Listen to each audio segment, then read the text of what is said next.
ভোটের মুখে পুলিশ কর্তা ডিসিপি সাউথ ওয়েস্ট সৌম্য রায়কে সরিয়ে দিল নির্বাচন কমিশন। সোনারপুর দক্ষিণের বিধায়ক লাভলি মৈত্রের স্বামী সৌম্য রায় কমিশনের ভূমিকায় অসন্তুষ্ট মুখ্যমন্ত্রী মমতা বন্দ্যোপাধ্যায়।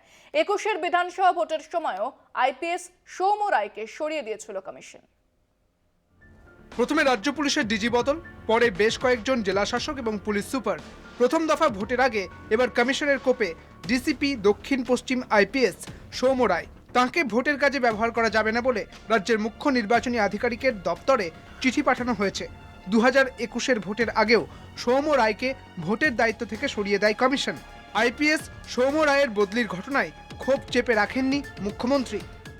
তো বিধায়ক তার অফিসার থাকতে পারবেন, এটা কোনো কথা আছে? সেন্ট্রাল গভর্নমেন্টের কটা অফিসারকে যারা আসেন কমিশন নিয়ে কোনো কথা বলবো না, আমি কেসের কথা বলছি। ইডি সিবিআই ইনকাম যে আসছে এবং বিজয়ন্তীরা হোম মিনিস্টার বিরুদ্ধে কেস, কোন কেস, কটা অ্যাকশন নিয়েছেন? সুতরাং আখতার আপনার স্ত্রী ভোটে পারে না, আপনি অফিসার আপনি ভোটে দাঁড়াতে পারে না, আপনার বউ প্রফেসর তার স্বামী ভোটে দাঁড়াতে পারে না, এই কথা।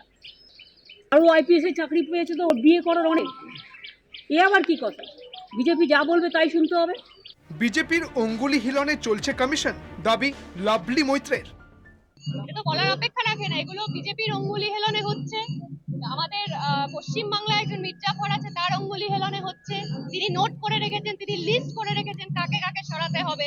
আগে থেকে ঠিক কাউকে বলে ফেলছে, কাউকে বলছে না। বাংলার মানুষ জবাব দেবে 4 তারিখ। যত সরাবে, যত চক্রান্ত করবে, যত তৃণমূল কংগ্রেস ঘাস ফুলের দল যত কাটার চেষ্টা করবে তত বাড়বে। আমরা মমতা বন্দ্যোপাধ্যায়ের সহিত একদম ইঞ্চিতে ইঞ্চিতে জবাব দিয়ে দেবো। এদিন বুথ ফেরত সমীক্ষার ওপর নিষেধাজ্ঞা জারি করে কমিশন। প্রথম দফার ভোট 19 এপ্রিল থেকে এই নিয়ম জারি থাকবে। ওই দিন সকাল 7টা থেকে 1 জুন ভোট শেষের আধ ঘন্টা পর্যন্ত বুথ ফেরত সমীক্ষার ওপর নিষেধাজ্ঞা জারি কমিশনের। সত্যসুন্দর ভট্টাচার্য ও সুদীপ দের রিপোর্ট, কলকাতা টিভি।